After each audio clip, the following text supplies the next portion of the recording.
Prime Field. In the ecosystem of collegiate basketball, there's a long-standing accepted theory regarding first-year players. It suggests a predictable trajectory. A burst of adrenaline and dominance in early November, followed by a struggle as scouting reports improve, culminating in the inevitable physical and mental plateau known as the freshman wall. For decades, this arc has been the standard, but the class of 2025 has arrived, and the evidence suggests that they have obliterated that script. We are witnessing a divergence from the norm. The data coming out of the season's opening month reveals that this cohort is not merely surviving their introduction to the elite level, they are dictating the terms of engagement. This is not simply a matter of scoring totals or highlight reels. A deeper analysis of the statistics reveals 6 distinct archetypes, 6 specific styles of play that are already controlling every phase of the game, from the defensive glass to the final seconds of regulation. Welcome to Prime Field. Today we investigate how the class of 2025 is dismantling the myth of the freshman wall.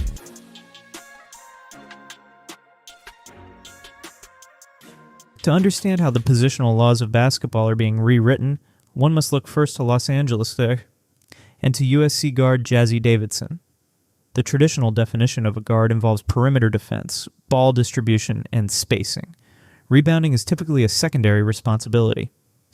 Davidson, however, represents the unicorn archetype, a player who refuses to adhere to positional limitations. The evidence was undeniable on November 26th against Tennessee Tech. On a 6'1" frame, Davidson did not just score 20 points. She secured 16 rebounds.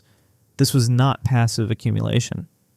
Davidson's rebounding output exceeded the production of the opposing team's center. By dominating the glass, she was able to trigger the transition offense single-handedly. Bypassing the outlet pass entirely to create fast break opportunities at will, Davidson establishes a new baseline for what is expected of the modern guard, the ability to control the possession from the moment it comes off the rim.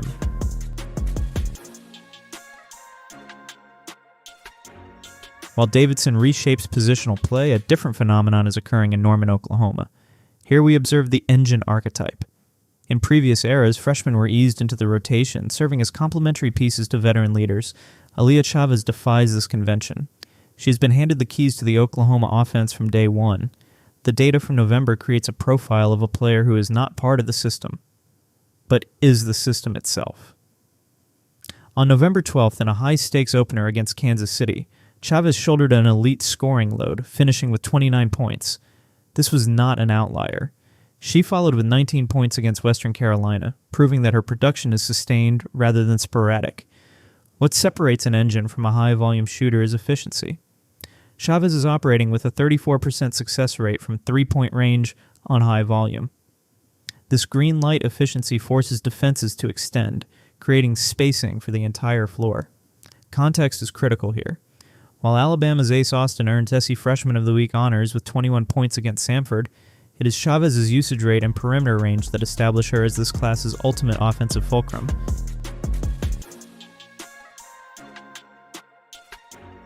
Offensive production captures headlines, but the class of 2025 is equally disruptive on the defensive end. This brings us to the eraser. These are the defensive anchors who altered the geometry of the game without requiring the ball. The primary case study is found at Syracuse, with Uche Izoje. On November 30th against Howard, Izoje posted a stat line that is historically anomalous for a first-year player, 20 points, 9 rebounds, and 7 blocks. 7 blocked shots in a single contest indicates a rim protection rate that is elite for any player, let alone a freshman. Izoje's presence reshapes opponent shooting angles, forcing offenses to abandon the paint entirely. She's not alone in this dominance. At Notre Dame, Kate Koval recorded 19 rebounds and 7 blocks against Lafayette. When viewed together, the performances of Izoje and Koval signal a shift in rim protection, proving this freshman class is historically dominant in the paint.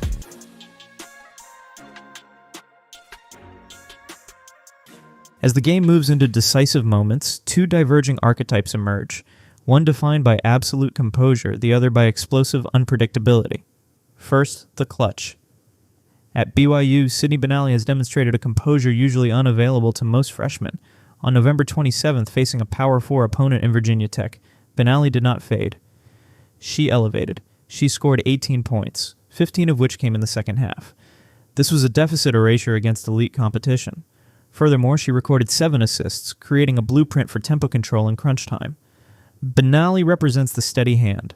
In stark contrast, we look to UConn and Blanca Quinones, the chaos agent. Quinones trades control for energy.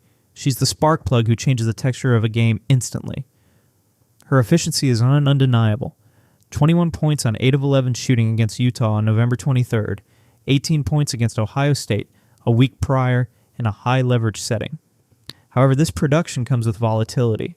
UConn head coach Gino Auriemma assessed that Quinones was leading the free world in turnovers. This captures the essential trade-off of the chaos agent. She introduces an element of a risk that makes UConn dangerous, even if it threatens operational stability. Where Benally offers safety, Quinones offers a high-variance ceiling. Both are essential to their program's aspirations.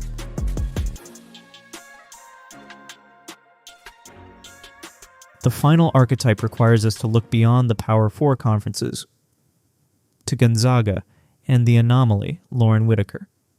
Whitaker represents the mid-major star whose production rivals high-major All-Americans. During the Coconut Hoops tournament from November 28th through the 30th, Whitaker averaged 25 points and 9 rebounds. But the defining moment came against Marquette, a blue blood program. Against top-tier competition, Whitaker recorded 23 points and 13 rebounds. This was skill-based dominance. Her footwork in the post is already polished and pro-ready, establishing her as perhaps the most fundamentally advanced big in the entire class. Whitaker proves that the talent of 2025 is not confined to the largest conferences. It is universal.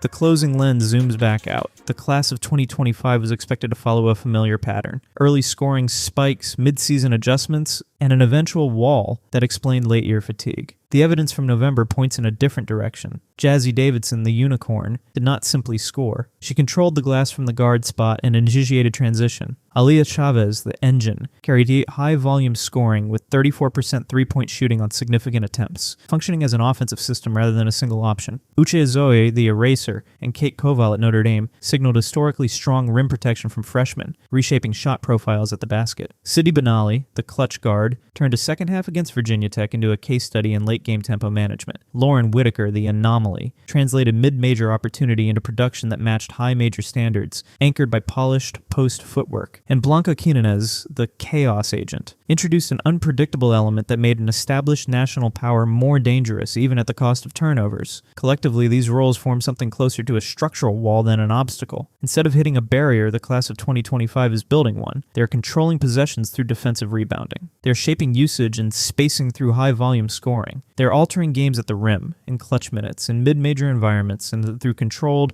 or calculated chaos. The brief's final takeaway is clear. This freshman class is not experiencing a wall. It is constructing its own brick by brick across every phase of the sport. As conference play approaches, the narrative shifts. The central question is no longer whether freshmen will fade. It is how the rest of college basketball will adapt, when the newcomers are already holding the controls. Prime Field